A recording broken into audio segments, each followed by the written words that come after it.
Oi, gente! Então, essa é a segunda aula do mini curso sobre R Markdown. E eu tô aqui exatamente onde a gente parou, tirando essa parte aqui, porque eu tava rodando algumas coisas, mas. É, eu tô aqui exatamente onde a gente parou na última aula. Eu vou continuar nessa parte de códigos em R, no R Markdown, né? Eu vou continuar com essa parte do chunk, principalmente. E eu tenho alguns, na verdade, 3 tópicos para mostrar nessa parte de chunk que são extremamente importantes. Todo relatório que eu faço, basicamente, eu uso eles, pelo menos um deles. Então, eles são muito importantes mesmo. E aí, logo depois, eu vou partir para a parte do que eu tinha falado na última aula sobre o cabeçalho, essa primeira parte aqui, e o que a gente faz aqui em cima para que o documento esteja nos conformes de um relatório técnico, né? Eu vou mostrar como a gente vai fazer um sumário, como que a gente vai fazer paginação, botar página nas coisas e no sumário também, né? Obviamente, a gente tem que saber qual página está cada título. E eu também vou mostrar referencial, que é muito importante, a gente saber referenciar algo. Então eu vou mostrar essas referências. Também vou mostrar alguns problemas nessas referências, já que ainda não existe nenhum pacote em português no R que seja sobre referências. Então acaba que, em vez de parênteses, que é o que está na nossa BNT, a gente vai ter que usar colchetes, infelizmente. Isso para fazer de maneira automática, claro que manualmente a gente consegue usar do jeito que a gente quiser, mas eu quero ensinar pra gente ter o menor, pra vocês terem o menor trabalho possível. Então, tudo manual, tudo automático é bem melhor do que manual.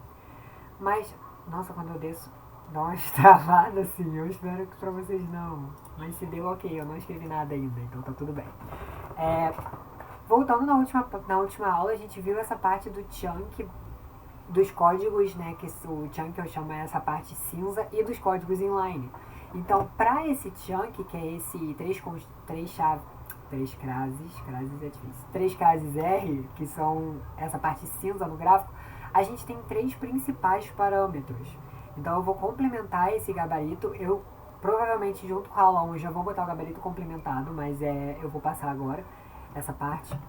Porque não é a parte da aula 2, só que não deu pra terminar lá. Eu achei até melhor parar onde parou. Então eu vou complementar com essa parte de parâmetros. Então eu vou criar um subtítulo parâmetros. Se bem que ele é dentro de códigos, então eu vou botar mais um. Parâmetros para chunk.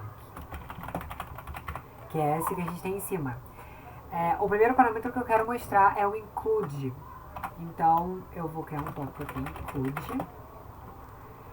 E ele vai ser... Esse não é o gabarito, então eu não vou me preocupar muito em escrever. Eu vou escrever pra vocês no gabarito direitinho o que cada um faz, mas vocês vão saber porque eu vou falar.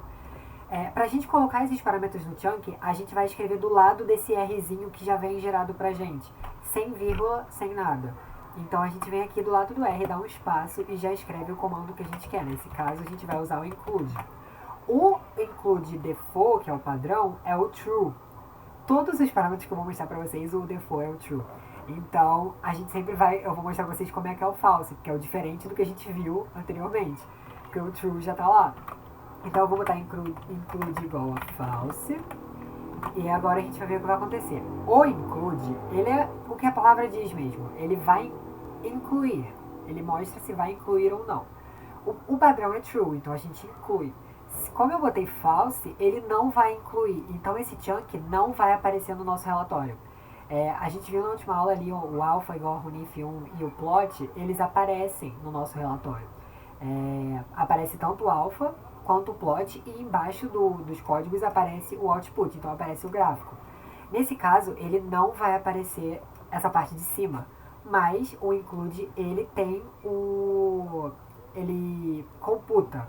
Então assim, ele não vai aparecer o que é o nosso comando, então ele não vai aparecer o que eu escrevi, ele não vai aparecer o output, mas ele vai computar. É mais fácil quando eu mostrar o exemplo pra vocês, porque falando assim é meio confuso, mas essas são as palavras-chave, a gente vai usar essas 3. Se aparece o chunk ou não, se computa o chunk ou não, e se tem o output ou não. Essas são a diferença dos parâmetros. Cada um vai ter um sim e um não. Ou 2 não, né? Obviamente. Então, nesse caso, ele não vai incluir nada, mas ele vai ler. Então, o próprio R e o R Markdown vão saber o que... Se eu, por exemplo, falar alpha igual a runif, o alpha vai ser igual a runif.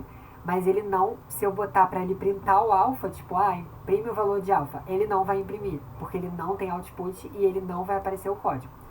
Quando eu botar aqui, vocês vão entender. Eu vou criar, igual na última vez, um alpha igual a RUNIF 0, não, RUNIF 1. Eu vou pedir para ele imprimir esse alfa. Então aqui eu vou pedir para ele imprimir o valor de alfa. Eu vou pedir igual na última vez, pedir o alfa ao quadrado e eu vou pedir um plot também. Eu vou copiar o daqui de cima porque é só para mostrar para vocês. Então eu vou pedir essas três coisas no include. Vamos, e além do mais eu vou fazer igual eu fiz aqui. O valor do alfa gerado para o uniforme é alfa. Então vamos lá. A mesma coisa, só que com include false. Eu acho que eu não botei o PDF. Não, eu botei sim. Na verdade, vai descobrir agora se eu botei ou não. Botei, ele tá aqui. Ok.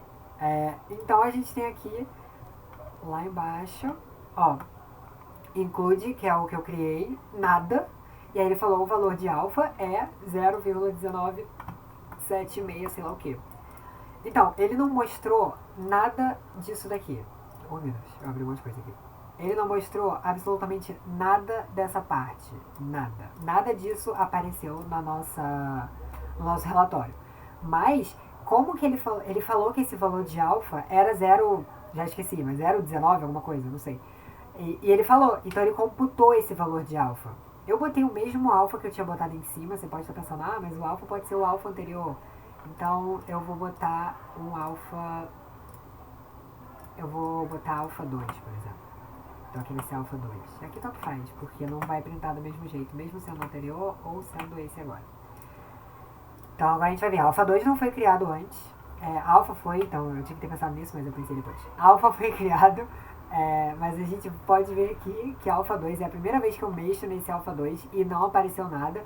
E esse é o valor do meu alfa 2, ó, diferente do valor de cima, que é o alfa normal.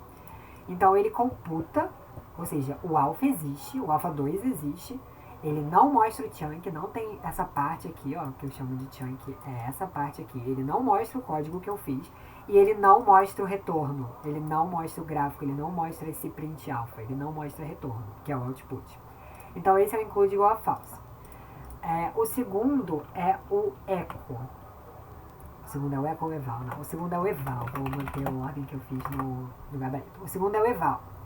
Então, pro eval, eu acho interessante eu continuar sempre assim, no mesmo esquema, porque a gente consegue ver exatamente a diferença dos três. Eu vou chamar de alfa 3, pra gente conseguir diferenciar.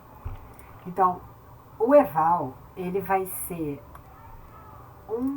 ele é o menos utilizado de todos, na verdade, mas ele não computa e ele não vai mostrar retorno, mas ele vai mostrar o chunk. Então ele é mais quando você quer mostrar um código, mas você não quer que ele rode. Às vezes um código que deu errado, por exemplo, esse código não rodou, mas eu quero que a pessoa veja o que eu tentei fazer. Sabe, tipo, eu fiz essa função, ela não funciona, então se eu rodar, o Markdown não vai rodar, que ele vai falar erro, mas eu fiz, eu queria saber o que está errado. E a pessoa tem que ver a função, então eu não posso botar include false, que a função não ia aparecer, né? Então eu vou mostrar aqui pra vocês. Primeiro eu vou mostrar o erro, o alfa 3, ó. Ele não vai computar esse alfa 3 que eu falei que é igual a RUNIF. Então eu criei o alfa 3, ele não vai rodar o relatório porque o alfa 3 não existe. Vou só esperar. Ai meu Deus, ele deu certo. Pera aí. Óbvio que ele deu certo, eu não botei eval igual a false. Já tava achando que tinha alguma coisa errada. Mas foi porque eu não mudei o include. Ó, ele deu errado. E ele fala que o objeto alfa 3 não foi encontrado. Ele não encontrou o alfa 3. Por quê? Porque eu mandei ele ler uma coisa com eval false, que ele não vai ler. Então ele não computou esse alfa. Como é que ele vai ler o alfa se ele não está computado? Então esse não existe. Então em vez de escrever isso aqui, eu vou botar o valor de alfa 3 não foi computado. Pra gente saber que não existe alfa 3. Mas eu vou mostrar pra vocês como fica com o eval. Que vai ser o chunk, vai aparecer tudo ali que eu botei. Só que nada disso foi rodado. É como se eu não tivesse dado Ctrl Enter ou aquela setinha verde ali do lado. Eu não usei nada. Então eu rodo, mas eu não computo. E eu não tenho output porque eu não computo. Como é que eu vou fazer print alfa 3 se o alfa 3 não existe? Não tem como. Travou aqui, nem tá rodando. Ele tá ficando doido. Cada vez que eu rodo mais vezes ele demora mais. Mas, ó lá. Então a gente tem toda a linha de comando, né? Alfa 3, RUNIF. Deixa eu só aumentar isso aqui. Eu queria tirar isso aqui. alpha 3 no NIF, então a gente tem o print, o alpha 3 ao quadrado, o plot, e nada disso ele rodou. Ele tá aqui, é como se fosse uma amostra mesmo, tipo, esses são os comandos que eu usei, mas eu não quero que rode, eu não quero que gaste memória, então eu não vou botar pra rodar. Esse é o eval. O echo é o último que a gente vai usar vai ser o echo. E o echo, ele é, eu acho que o mais utilizado, pelo menos por mim. Ele computa e mostra a saída. Então ele é meio que o contrário do eval. Mas ele não mostra o chunk. Então ele é literalmente o contrário do eval. É que eu tinha que ter falado isso no final. Então se eu botar aqui echo igual a false, que inclusive quando a gente roda um markdown, aquele plot que vem de exemplo tá com echo false. Ele só aparece o plot. Se eu botar alpha, como o alpha 3 não foi computado em cima, eu vou usar alpha 3 do mesmo jeito. Deixa eu só copiar isso aqui. O valor de alpha 3 é alpha 3. Então eu vou fazer isso tudo aqui. Claro que esse print alpha 3 é totalmente inútil, porque eu já estou olhando o alpha 3 aqui. O inline é bem melhor, mas eu estou só por termos demonstrativos, tô botando ali pra gente ver o que aparece e o que não aparece. Realmente, cada vez que eu rodo, demora mais para abrir o relatório. Mas a ideia do echo é que ele vai computar, sim, o alpha 3 existe, ele vai ter o output, então aquele print alpha vai ter, o alpha 3 ao quadrado vai ter e o plot vai ter, mas ele não vai mostrar nada de código que eu fiz. Peraí, não. Aqui eu quero botar o OBS atrás para eu conseguir ver. Aqui. Cadê? Aqui. Echo. Então, ó, aqui é a parte do eco, daqui pra baixo é aquela parte do eco. Vou botar um do lado do outro pra... Não muda. Eu mexo aqui, mas não anda no OBS. Mas enfim, aqui é a parte do eco. Então lá a gente tinha eco, alpha 3 igual a Runif. Ele não falou nada nisso. Então ele não imprimiu esse alpha 3 igual a Runif. Mas ele leu. Aí depois eu pedi para imprimir o alpha, ó, 0248, a mesma coisa que lá embaixo. Então é realmente o mesmo alpha 3. Aqui é o alpha 3 ao quadrado. Ele não mostrou que eu pedi alpha 3 ao quadrado, ele só deu o valor. Esse é o alpha 3 ao quadrado.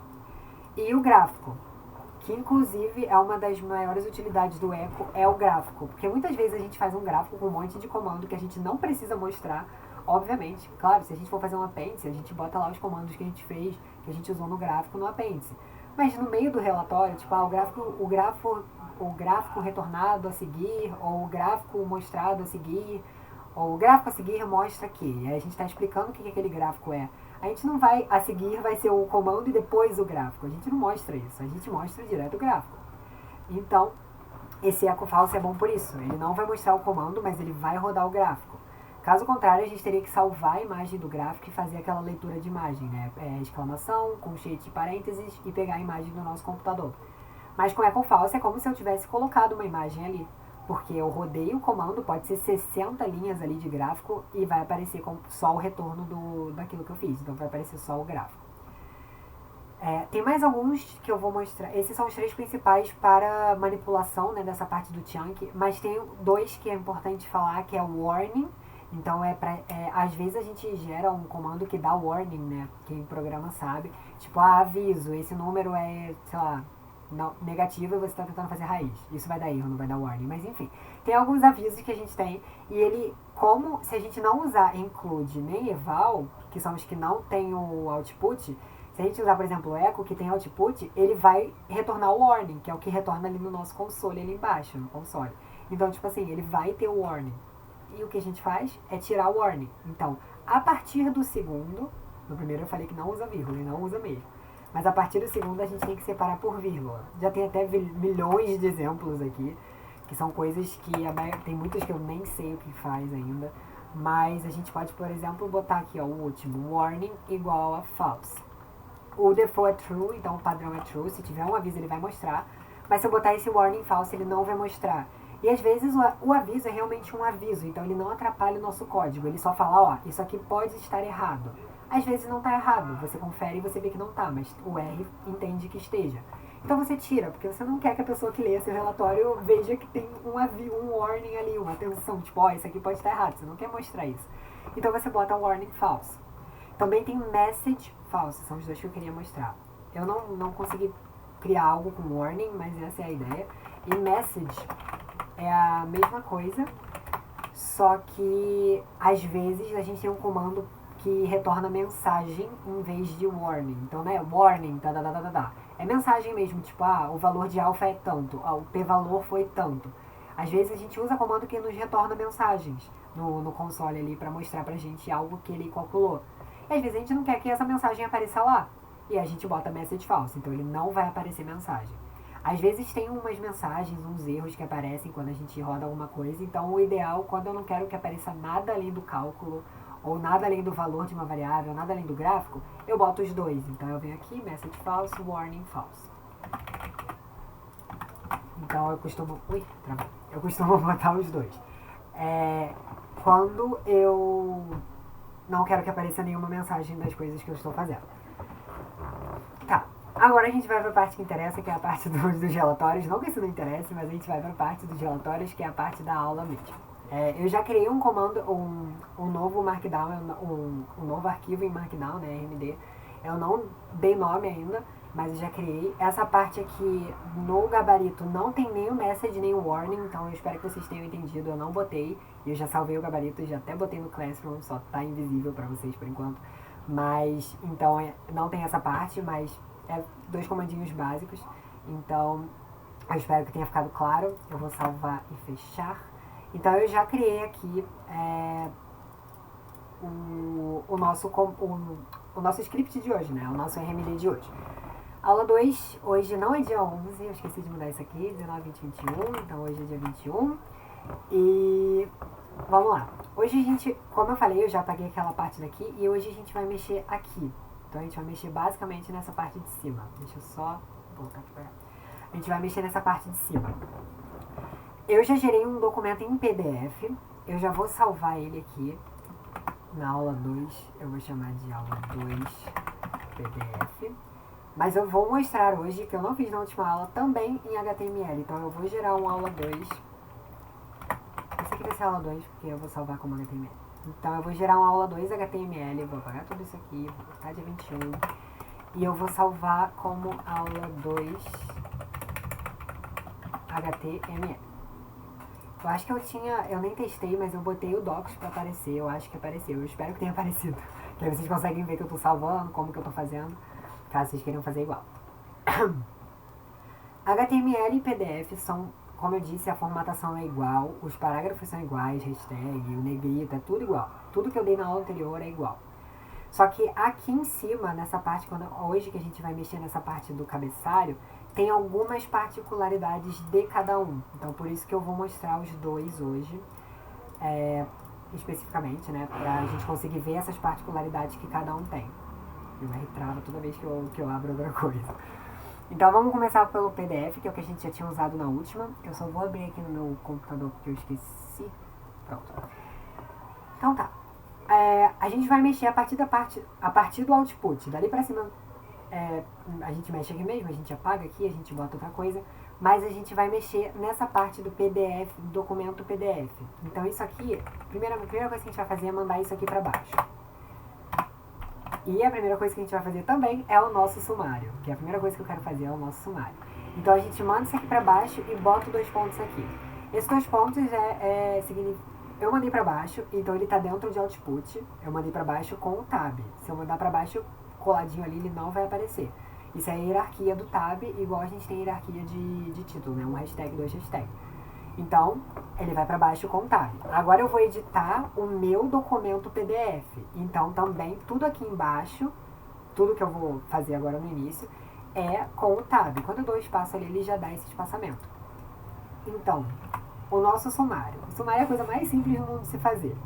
Ele é literalmente, a gente vem aqui, escreve TOC, minúsculo, e bota true. Esse é o nosso sumário. Nosso sumário tá pronto.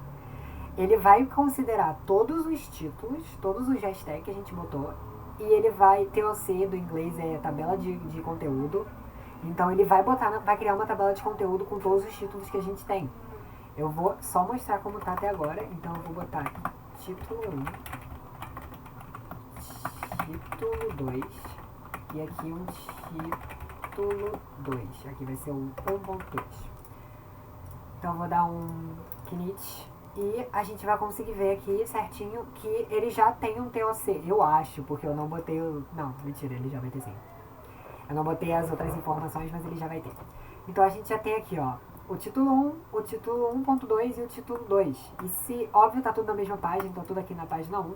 Só que se eu clicar aqui em título 1, ele vai direto para a página do título. Como tá tudo na 1, ele tá parado ali, né? Não tem nem outra página. Mas então já é automático esse sumário, como sempre, né? No Word também é um sumário automático. Mas ele já é clicável, a gente vai para a página que for. Isso é muito importante. Tem nenhum trabalho eu deixei de fazer sumário. Às vezes eu deixo de fazer sumário e eu esqueço. E os professores não gostam. Então é muito bom a gente fazer o sumário, porque é literalmente uma linha de comando. Eu mandei o PDF para baixo, botei toque igual a true e o sumário está pronto. Agora a gente tem algumas configurações que a gente consegue mexer nesse sumário. Principalmente a profundidade dele, então quantos hashtags ele vai pegar de título, né? Às vezes eu quero que ele pegue até o terceiro, às vezes eu quero que ele pegue só o primeiro e o segundo, para botar lá, né, o primeiro e o segundo título. Às vezes eu tenho 6 tipos de títulos, 6 hashtags, na verdade não vai entrar porque 6 não existe. Era pra ver se vocês estavam atentos. Então eu tenho 5 hashtags e aí eu quero que os 5 estejam lá na hierarquia do sumário, então a gente tem que falar essa profundidade. Eu botei 2 ali propositalmente porque o default é 2. Então a gente sempre tem profundidade 2. Se no seu trabalho só tiver 2 hashtags no máximo, né, 1 ou 2, não precisa fazer isso. Mas até sendo 2 eu coloco 2, mesmo sendo o default, para eu lembrar que existe essa opção. Então eu boto aqui toque, depth, que é a profundidade, e eu boto 2, que é o default no caso, mas eu vou mostrar pra vocês o que acontece se eu botar 1. Por quê? Se eu botar 1, ele só vai pegar os títulos com 1 asteriscos, que são um asterisco. Não, um hashtag, que são os H1. Então aqui no meu content não entra o 1.2, ele só entrou o título 1 e o título 2. Às vezes você não quer mostrar os subtítulos no sumário, então você pode fazer assim. Às vezes você só quer mostrar o 1 e o 2, então você bota 2. E mesmo tendo 3, por exemplo. Eu sempre boto conforme quantos eu tenho. Se no final do trabalho eu tiver 4 subtítulos, eu boto 4. Então eu sempre boto quantos hashtags eu usei no máximo, né? O maior que eu usei. Mas eu vou deixar aqui, eu vou deixar 3, porque eu vou fazer com 3 de exemplo para vocês.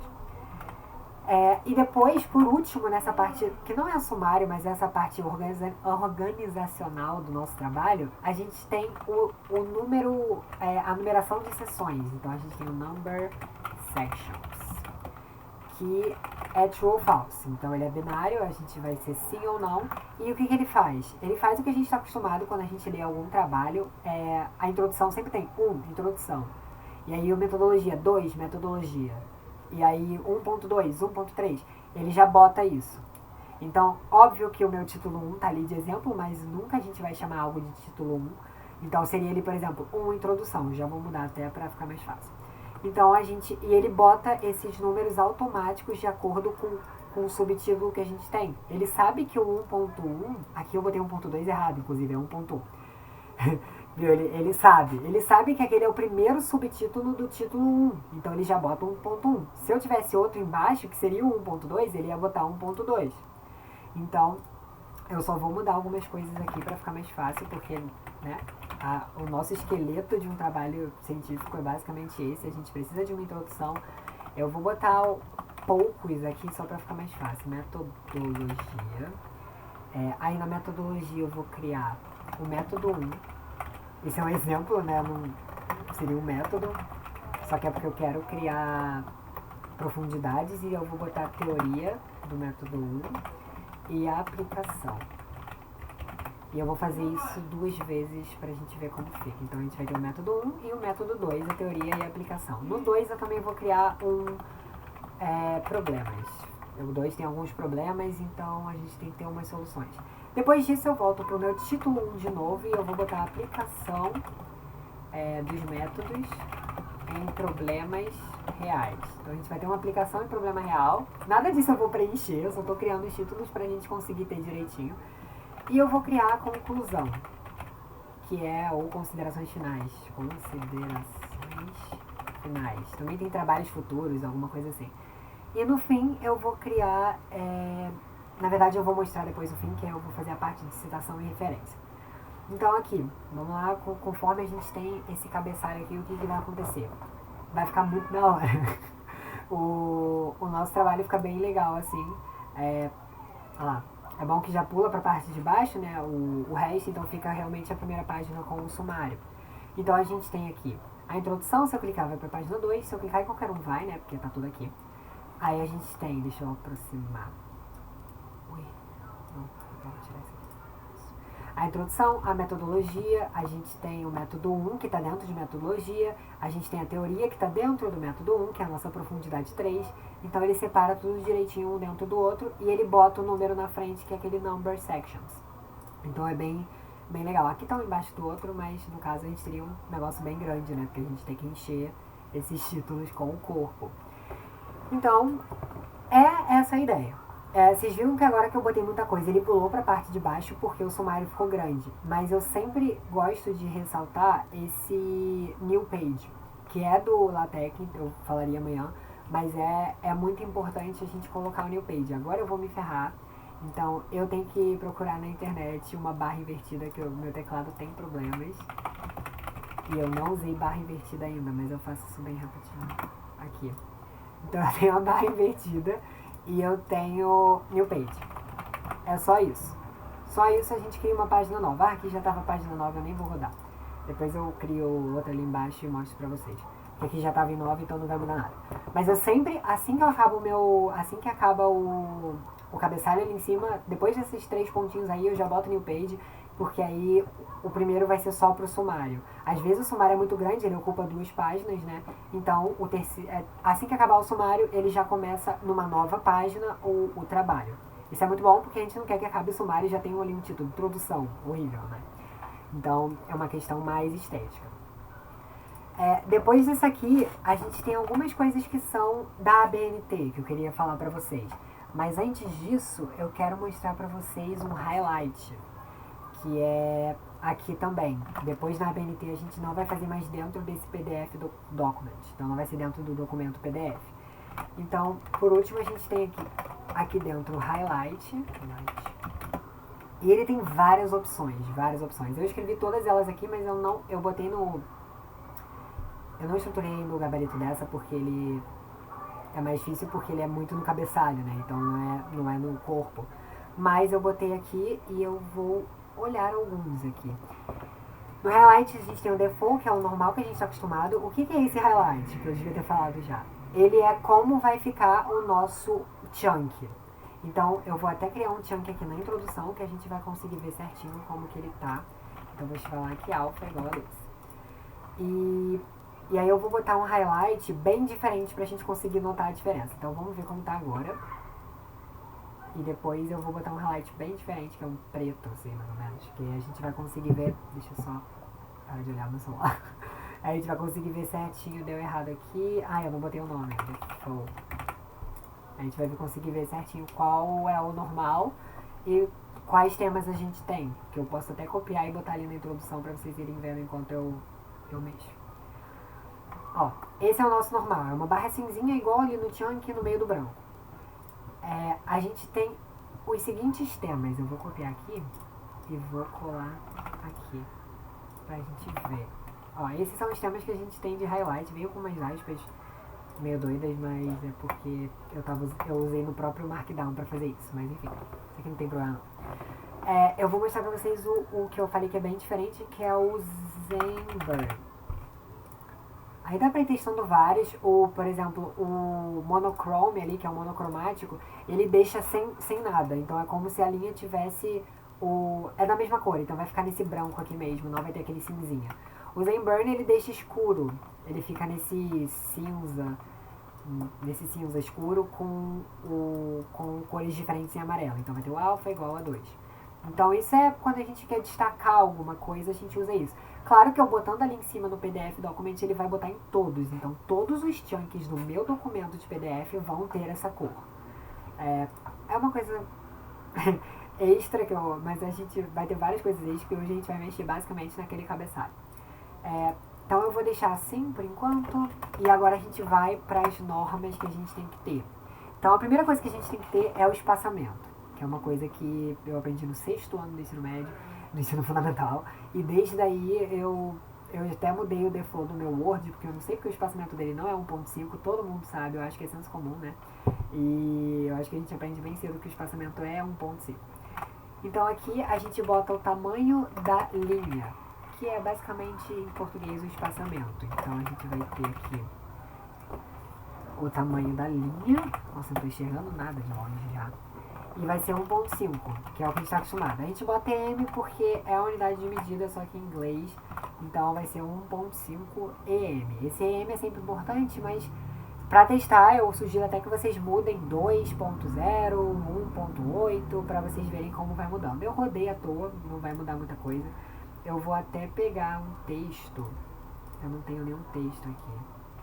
Eu vou pegar esse texto aqui. Pra gente conseguir ver a diferença de tamanho. Vai ser isso aqui. Não, não vai dar certo isso aqui não. Eu vou pegar um texto qualquer aqui. Aqui, um texto sobre a barra inversa, que é o que eu usei. Eu vou tirar só isso aqui porque pode dar problema. Então esse é o texto da barra inversa. A gente vai conseguir ver as diferenças desse texto aqui. E eu vou botar um highlight aqui assim, só pra gente conseguir ver. Eu não peguei nenhum relatório muito formal, porque vocês vão ficar lendo coisas que ia confundir vocês. Mas ok. E aí a gente tem o tamanho da linha, tamanho da letra, na verdade, então é font size 12 PT, que é o que a gente usa, né, normalmente. Esse PT vai ser sempre, então ali a gente pode botar 13, 14, 11, 10, 9, 8, mas a ABNT a gente usa 12. Então, 12. A gente tem o nome da nossa fonte, font family.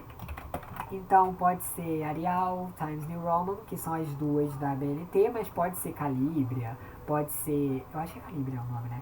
Do Word.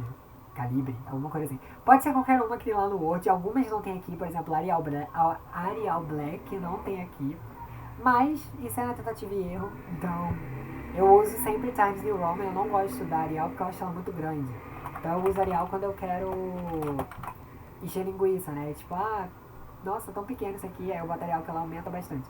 Mas normalmente eu uso Times New Roman. Então eu vou botar aqui. A gente tem também o subtítulo. E só por enquanto, que depois eu vou falar da bibliografia que também mexe aqui, mas daqui eu vou pro HTML. Então a gente tem um subtítulo, eu vou botar aula 2. Vai ficar estranho. Então exemplo, aula 2. Só pra segunda aula. Aqui é bom não botar número, não que tenha conflito, mas pode ter. Tanto que ele ficou ali azul e verde. Provavelmente não vai ter, mas às vezes dá um problema, então é melhor a gente evitar, né? Se eu só posso escrever segunda, é melhor do que eu botar um número. O subtítulo vem aqui em cima. Ó, exemplos da segunda aula. Eu poderia ter botado a ordem que eu botei, não importa. O que importa é... isso não sai da frente, né? Peraí, então deixa eu mostrar, eu já falo da ordem. Vamos lá. A gente tem aqui... O que eu fiz? Eu botei o tamanho 12, eu botei espaçamento 1.5 e eu botei a família Times New Roman. Eu sei que vocês estão vendo um só, então não tem muito comparativo do que eu mudei. Mas mudou. Porque o default dele não é 12, é 11, então aumentou só um pouquinho.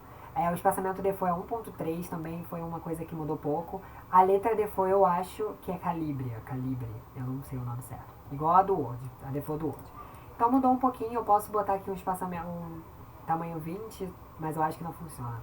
É 9, 10, 11, 12 que são os tamanhos disponíveis. Então a mais que isso ele não faz, menos que 10 ele também não faz, 9 não entra também. Então é sempre por ali, não muda muito. A pessoa que vai olhar também não vai ver, isso aqui é 11, não é 12. Então não faz muita diferença, mas o Times New Roman e o Arial são bem visíveis a diferença, né? Porque o Arial é bem maior. E o espaçamento a gente bota também, mas também não muda tanta coisa. Mas o importante é a gente se manter na ABNT, então eu sempre boto essas coisas. Claro que vocês nunca vão ter que ficar repetindo isso, não vão ter que ficar escrevendo toda vez que vocês fazem um relatório essas mesmas informações. Eu venho aqui no meu relatório anterior, copio tudo, colo no novo e mudo o que eu acho necessário. Às vezes eu colo até o título junto. E eu copio, tipo, tudo isso aqui. E aí eu mudo só o que eu acho necessário. Eu mudo o título, eu mudo a data, eu mudo o nome, às vezes eu mudo a profundidade. Às vezes eu não quero subtítulo, então eu tiro. Então eu tenho esse meu padrão, que é exatamente isso aqui. E eu vou mudando esse, eu copio e colo. Então eu não gravei isso aqui. Eu gravei de tanto fazer, na verdade. Mas assim, não é necessário gravar isso aqui. A gente faz uma vez e depois a gente pode copiar e colar. Mas ok. Aí isso foi para o PDF. A ordem, como eu estava dizendo, aqui não importa. Então assim, eu posso botar font size aqui em cima e eu posso botar o line weight embaixo. O que importa é isso aqui que eu acabei de fazer. O font size não é dentro do PDF do document. Ele é fora disso, ele é embaixo. Ele é dentro do output, não dentro do... Na verdade, ele é dentro de nada. Ele é como se fosse ali um autor. Ele é dentro do output, mas é porque como eu não dei o tab, fica mais difícil de entender. Mas assim, ele é ali. Se eu botar ele dentro do PDF Document, não vai dar certo. Ele vai rodar. Pode ser que algum desses ali, por exemplo, se eu botar Font Family, eu acho que dá certo. Mas ele não vai ler. Vai rodar, vai gerar o arquivo, mas ele não vai considerar Times New Roman como a fonte. Então ele leu, mas não rodou. E alguns ele nem vai ler. Se eu botar ali o line weight ali, ele não vai rodar. Ele vai falar que tem erro no relatório e o relatório não vai ser gerado.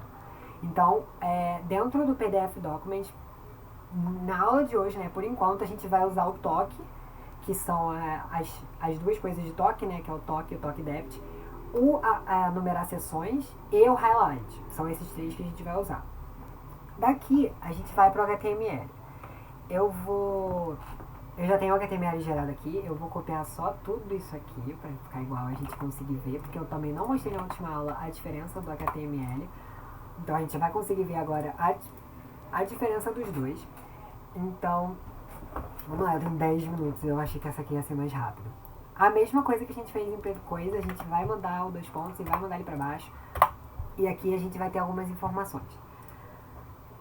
A maioria é igual, então eu vou copiar e vou mostrar o que muda aqui. Então, essa parte de baixo é exatamente igual, vou deixar até espaçado aqui com um separadinho. Então, a gente vai ter a font size, a gente vai ter o line weight, a gente vai ter a font family, a gente vai ter o subtitle. O que a gente vai mudar aqui? O toque continua sendo true, o toque do HTML é diferente e a gente tem algumas opções para ele, diferentes. Então, a gente tem o toque depth também. O default do HTML é 3, então aqui no 3 já é o meu default, no PDF era 2, se vocês lembram. Mas isso a gente muda aqui também, posso botar 2 se eu quiser, mas eu vou deixar 3, que é o que a gente tinha usado.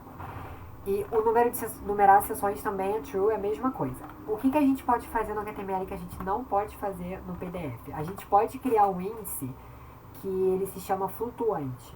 Então, quanto mais eu descer na página, o índice vai me seguindo, sabe? Ele fica na esquerda e ele vai me seguindo. Então, ele não fica lá em cima fixo igual no PDF. Quando a gente gera o PDF aqui, ele acaba tendo também aquele índice do lado. Então, ele tem isso.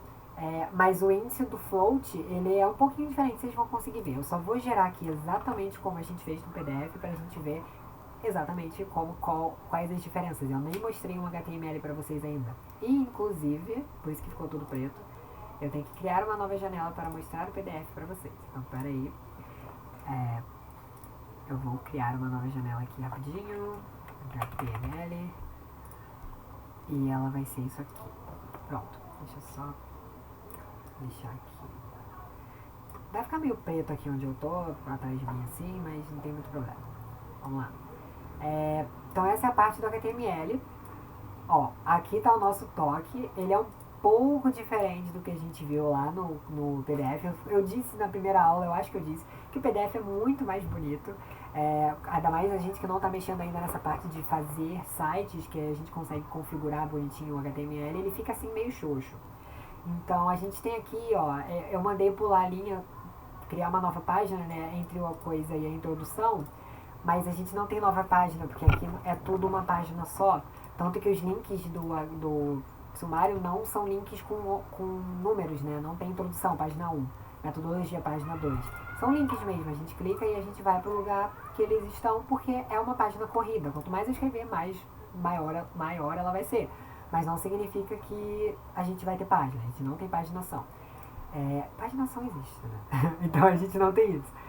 Ok, então esse é como a gente está até agora. O que eu falei que a gente pode criar, eu sumi. O que eu falei que a gente pode criar é voltei. O que eu falei que a gente pode criar é aquele índice que é flutuante. Então a gente pode fazer isso aqui agora. A gente vem aqui, a gente vai botar que o nosso toque, ele é flutuante. Então é toque float. True. Então se eu rodar isso aqui agora, tem mais algumas coisas que eu quero mostrar, mas o toque float true é a primeira. Nossa, isso aqui vai ficar grande, né? A parte bibliográfica é bem longa. Talvez eu faça a aula 2.1, aula 2.1, aula 2.2. A parte bibliográfica é bem grande. Mas a gente criou aqui... Toda vez eu vou ter que abrir esse negócio? Não é possível que toda vez eu vou ter que abrir esse negócio. Não. Eu acho que toda vez eu vou ter que abrir esse...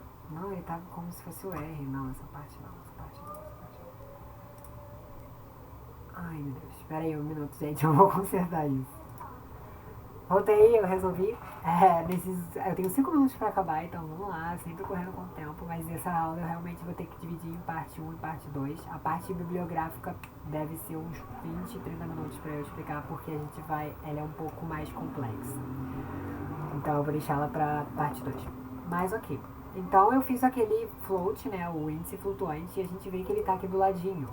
E ele abre, né? Conforme eu escolha algo, eu acho que o único que tem é a metodologia, ó, método 1, e aí tem teoria e aplicação, método 2, teoria e aplicação e problemas.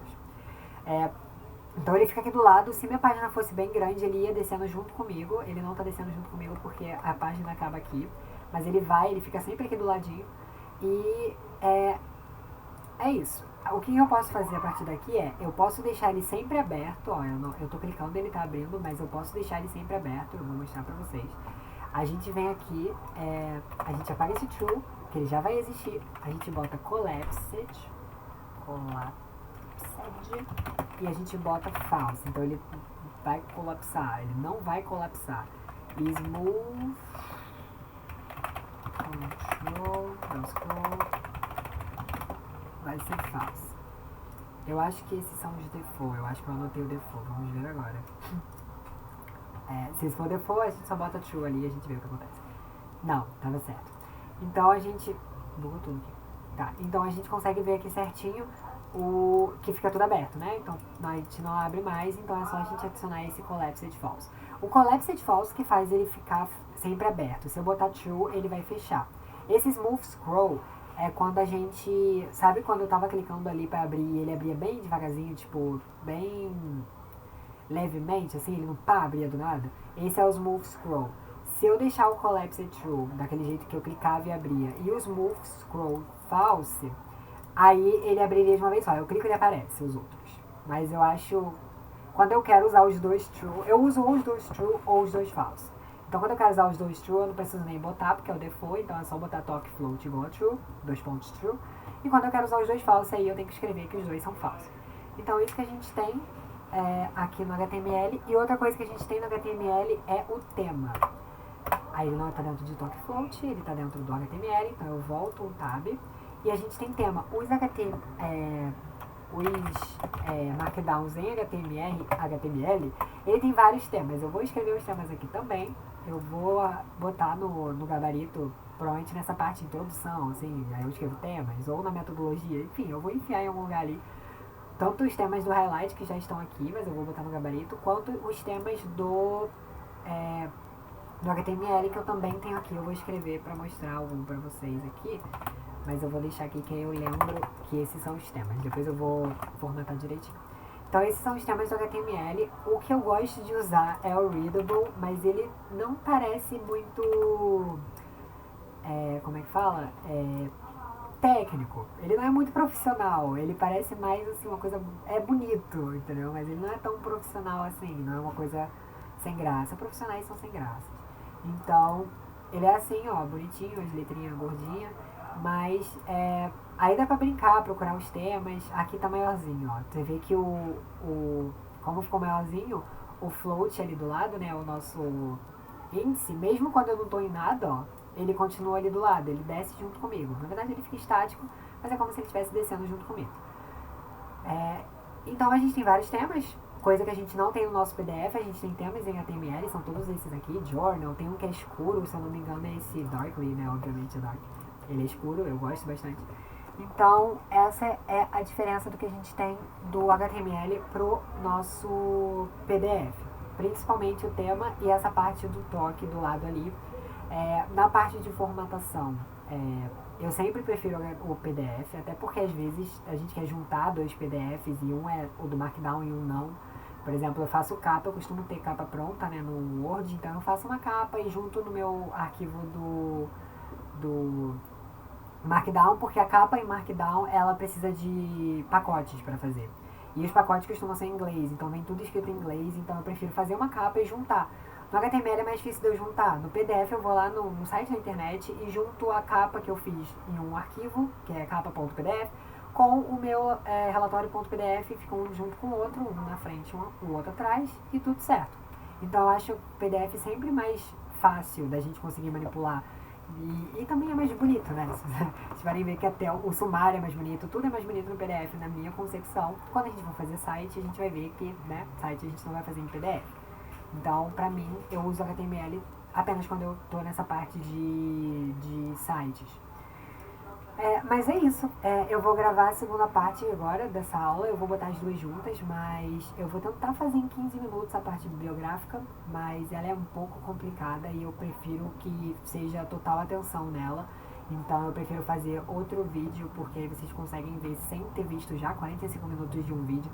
Então eu vou fazer outro agora, vou botar junto, vai ser tipo aula 2.1. E qualquer dúvida no que a gente passou até agora, de novo, só mandar e-mail, escrever no mural, me perguntar de qualquer jeito, manda sinal de fumaça. E eu tô aqui sempre disposto para responder.